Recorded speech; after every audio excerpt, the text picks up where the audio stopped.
Hey guys, Prowl 1701 here. Today we're going to be reviewing part 3 of the Happiness Patrol.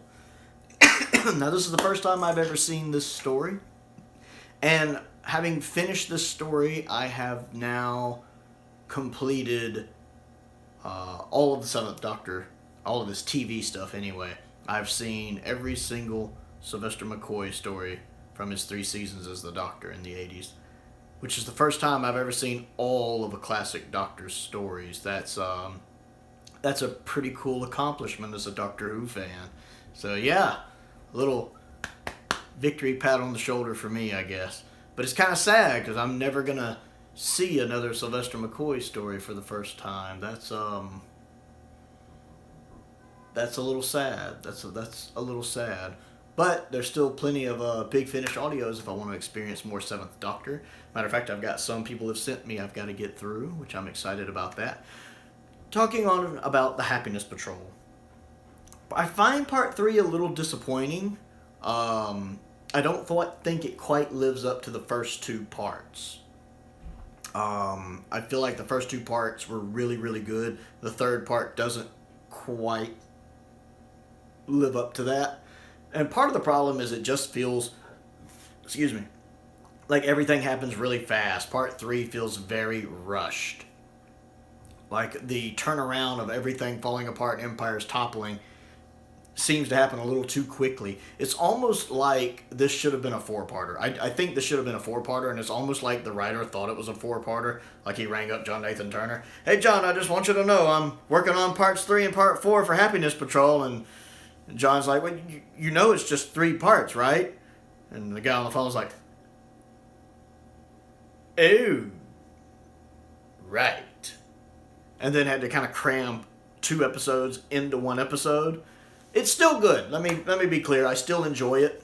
It's not as good as the first 2 parts. I like McCoy in this whole story has just been amazing. I love the 7th Doctor in this. I love his little talk with Helen A. at the end when he talks about how happiness and sadness are, you can't have one without the other, and then he does that little magic trick with the coin. He goes, they're 2 sides of the same coin, and how she's like, I'm going to find somewhere where everybody's got their stuff together, there's only happiness. And then she finds her pet animal, and that's when she actually gets upset. She's like, I've always thought love was overrated. I always thought love was overrated. But you find out she loved her little pet rat, which I find it amusing that the little rat creature's name is Fifi. I don't know why, but that's hilarious to me that her little pet's named Fifi. That was funny.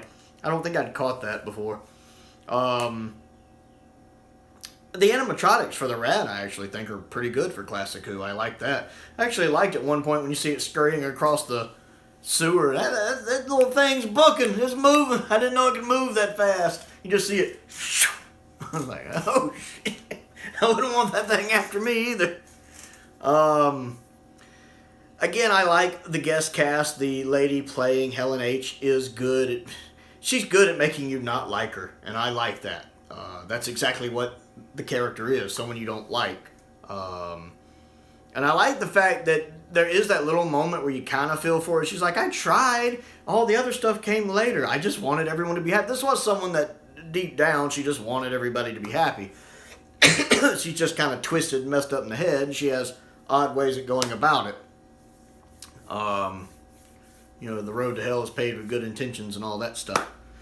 Ace is good in it. Again, I've talked before about how I like the energy she brings to the story. I would have liked to have seen a little more Nitro 9. It's a shame she only had one thing of it looks like. I really like the guy who plays the blues and the harmonica. I like with him and the Doctor talking at the end when it's like, oh, you can't have any color without the blues. I enjoyed that. I liked him in the story. I liked his outfit and his hat, too. He is dressed sharp. And then the one woman that Ace is close to, that she's friends with, I'm kind of surprised we didn't see as much of that in episode 3 either. In episodes 1 and 2, it kind of establishes their bonding friendship, and we don't really get much of that in 3. It looks like something, again, since it seems like it was supposed to be 2 episodes, at least that's how it feels, like that little side plot kind of gets stuck by the wayside for the most part. because there's so much other stuff going on. It feels like the first 2 episodes are paced really well, and this one there's just too much going on. I really wish it had another part. I do like the story. I love the fact that Helena was trying to get to her shuttle just to find the shuttle was already in orbit. And it was the guy who built the Candyman with, I guess that's Helena's husband. Let's say it's her husband. Oh, the captain let me in. Who's that? Oh, it's me. You were supposed to wait for me. Oh, it must have slipped my mind. Bye. I love that because he seemed so subservient to her in the first 2 parts, but he kind of seemed like he was like, yes, dear. I love the fact that they both turned on her and left. And I love is that the Candyman's creator's explanation for why he was there. Well, I accidentally created a germ that killed half the population, so I was exiled. And Helena's husband's like, well, I can't blame you for that. I don't know why that amused me, but it did. The Candyman is a huge disappointment. Feels wasted. When I saw what happened to the Candyman, I was like, that's it. You could take the Candyman completely out of this story and it wouldn't change anything. Wouldn't change anything. Feels wasted. I expected more out of that. Just not much of a threat to the Doctor. I'll kill you, Ace. Oh, that looks like hot. I'll kill you, Doctor. Oh, you got it. That looks like hot. I'll go down into the tunnel where all the hot candy stuff that I make goes. Nobody will think to pour it on me. Click, click. And then, of course, you just see the Candyman running away, and the next thing you know, it's coming out as spare parts, basically. It just seemed very anticlimactic. And I kind of wish they had just not had the Candyman in the story, so they would have had time to focus on other stuff like Ace's friendship with the other girl, or more. They would have had time to develop more of episode 3, especially. So the Candyman does feel very wasted. It's an interesting character idea, but definitely doesn't live up to episodes 1 and 2. So Happiness Patrol, I liked it. I really enjoyed the set design, too. It very much does look like a set, but I like the set design. I do enjoy that. So that was really nice. So I like the Happiness Patrol. Episodes 1 and 2 are better than episode 3. Episode 3 just feels too rushed. Like it really needed to be split into an episode 3 and 4 and given a little more room to breathe like episodes 1 and 2 did. Overall, though, since, as I mentioned in my review for episode 1, I love the idea of the story. If you haven't heard me talk about that, go watch the review for episode 1. I really go into detail about the idea of the story and how you can't force happiness. Happiness is an emotion. It's a state of mind. You can't force someone to be happy. It doesn't work. It's just going to end up making them even more miserable. And I love that as a concept, so that really endears me to the story a bit. So I still love the concept of the story. I still love the idea of the story. And because of that, I still definitely enjoy the episode. It was a lot of fun. McCoy is great in it. He has a lot of great dialogue in it.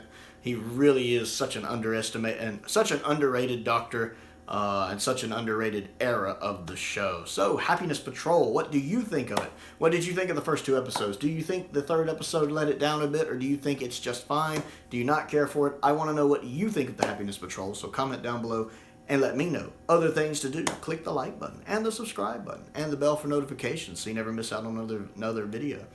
I want to say thank you to Lance for sending this to me, one of my subscribers. He sent me a copy of this and Invasion of the Dinosaurs. I really appreciate him sending those. That means a lot to me. I want to give a shout out to 2 of my top tier patrons, Stephen Crane and the 5th Doctor. I appreciate their continued support, just as I do the support of all of my patrons. Thank you very much.